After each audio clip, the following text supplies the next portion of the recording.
बिस्मिल्लाहिर्रहमानिर्रहीम। अस्सलाम वालेकुम।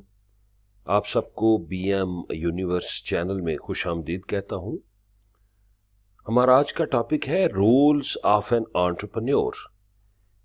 बीइंग एन एंटरप्रेन्योर आपके क्या रोल हो सकते हैं? उर्दू में बोलूँ तो कारोबारी शख्सियत का किरदार क्या होना चाहिए, क्या उसमें ट्रेड्स होनी चाहिए, खसूसियात होनी चाहिए कि जिससे परफॉर्म करने से वो प्रॉफिट अर्न कर सके। Entrepreneurship fosters innovation, stimulates economic expansion, generates wealth and promotes community development.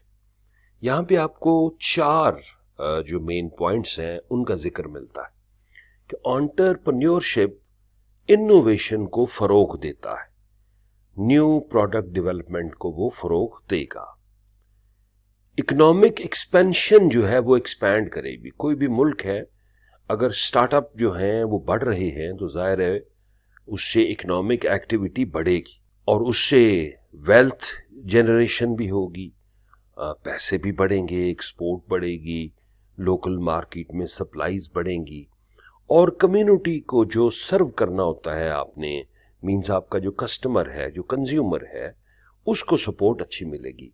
तो ये एंटरप्रेन्योरशिप के benefits. It plays a crucial role in societal transformation. जो सोसाइटी की ट्रांसफॉर्मेशन हो रही है, मिसाल के तौर पे हमारा जो आज का दौर है इसमें एडवांसमेंट बहुत ज्यादा हो रही है। एडवांसमेंट की बेस पे हमारी नीड्स में भी चेंज आ रही है। तो जो एंटरप्रेन्योर होता है वो पिन पॉइंट करेगा, उस स्पॉट को ढूंढेगा जो गैप है, जो कस्टमर देख रहा है कोई एक चीज, वो उसको फाइंड आउट करके उस पे प्लान बनाएगा, बिजनेस एस्टेब्लिश करेगा और प्रोडक्ट को सेल करेगा। A substantial amount of effort and dedications are required to establish a business.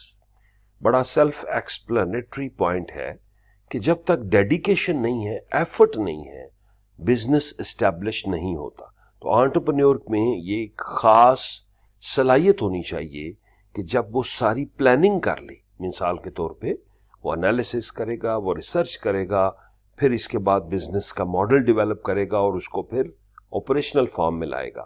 तो जब ये चीजें वो सारी कर चुका है तो उसको सस्टेन करना है, उसको आगे लेके चलना है, ना कि उसको रोकना है उसने। The action begins with the entrepreneur and spreads through out the enterprise. इसका मतलब ये है कि अगर एंटरप्रेन्योर पॉजिटिव थिंकर है, पॉजिटिव थॉट वाला है, मोटिवेटेड है, तो ये मोटिवेशन उसकी तमाम टीम में मौजूद होगी। अगर वो मोटिवेटेड नहीं है तो उसकी टीम भी डीमोटिवेशन का शिकार हो जाएगी। तो एंटरप्रेन्योर को हमेशा पॉजिटिव थिंकर रहना चाहिए, फ्यूचर को देखना चाहिए और जो मार्केट में डिमांड्स आ रही हैं, जो कस्टमर की डिमांड्स हैं, उनको समझने की सलाहियत होनी चाहिए उसमें। अब इसके रोल क्या हो सकते हैं जी? सबसे पहला रोल, एस्टेब्लिशेस ए बिजनेस। बिजनेस कौन एस्टेब्लिश करेगा? एंटरप्रेन्योर करेगा। और बिजनेस एस्टेब्लिश करने से पहले वो एनालिसिस करेगा, वो रिसर्च करेगा और मैंने पहले बोला कि वो उस गैप को फाइंड आउट करेगा जिसको अभी तक एड्रेस नहीं किया गया। उस गैप को, उस नीड को सामने रखते हुए वो कस्टमर के लिए प्रोडक्ट या सर्विस बनाएगा। Number 2, select the best applicant. कोई भी entrepreneur without contribution of their HR वो कामयाब नहीं हो सकती। तो अगर आपके पास बेस्ट एप्लीकेंट्स हैं और आपने right candidate for right job को सिलेक्ट किया है तो आप रिजल्ट लेंगे। और अगर आपके पास ह्यूमन रिसोर्स कैपेबल नहीं है, जो लेटेस्ट इन्वेंशंस हो रही हैं, जैसे सॉफ्टवेयर्स हैं, उनकी अपग्रेडेशन है, सिस्टम ऑप्टिमाइजेशन है, अगर आपकी टीम वो नहीं समझती तो आगे बढ़ना मुश्किल हो जाएगा। Make a plan of action. अब ये एंटरप्रेन्योर की जिम्मेदारी है कि वो टीम की रोल और रिस्पॉन्सिबिलिटी डिफाइन करे। मींस कि जितने भी मेंबर्स हैं, जैसे फाइनेंस वाला है तो उसने क्या काम करना है, मार्केटिंग वाले का रोल और रिस्पॉन्सिबिलिटी और उसने किसको रिपोर्ट करना है, क्या होनी चाहिए। फिर इसके बाद मैन्युफैक्चरिंग में आप चले जाएंगे, क्वालिटी में चले जाएंगे। तो जितनी भी टीम है आपकी, उसके रोल और रिस्पॉन्सिबिलिटी डिफाइन करेंगे तो फिर आपका action, plan of action complete होता है।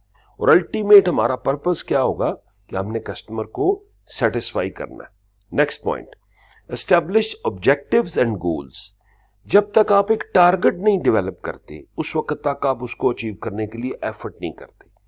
तो टारगेट डिफाइन करने के जैसे एंटरप्रेन्योर देखेगा कि उसके पास कितनी इन्वेस्टमेंट, वो किस तरह इन्वेस्टमेंट बढ़ा सकता है। इन्वेस्टमेंट आप बोरो भी करते हैं बैंक से, अपने फैमिली से, अपने फ्रेंड से लोन भी लेते हैं, ओके, या उसके पास खुद से एक किटी मौजूद है, उसके मुताबिक वो आगे लाइन ऑफ एक्शन बनाता है कि डेली मैंने इतने पीस की प्रोडक्शन करनी है या डेली मेरे इतने पीस सेल होने चाहिए। तो कोई ऑब्जेक्टिव, कोई गोल जिसको अचीव करना है आपने फॉर योर प्रोडक्ट, ये जरूरी है और ये एंटरप्रेन्योर ने देना होता है।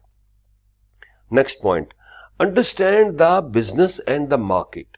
ये बड़ा अहम है कि एक एंटरप्रेन्योर इतना विजिलेंट है और वो जो ट्रेंड रिपोर्ट्स हैं उसको पढ़ता है, वो डिफरेंट गैदरिंग में बैठता है, वो न्यूज़ को देखता है, वो मार्केट के फ्लो को चेक करता है कि कस्टमर की किस सीजन में क्या डिमांड है। अगर वो डिमांड पिक करना जानता है तो क्या करेगा, वो उसके मुताबिक प्रोडक्ट को अल्टर करेगा या न्यू प्रोडक्ट मार्केट में लेके आएगा। तो अंडरस्टैंडिंग अबाउट मार्केट और your business is must.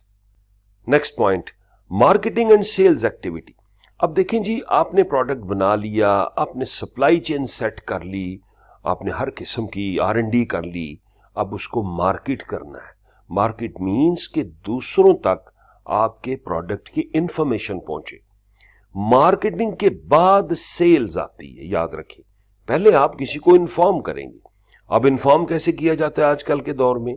Direct marketing है, 1-to-1 मीटिंग है।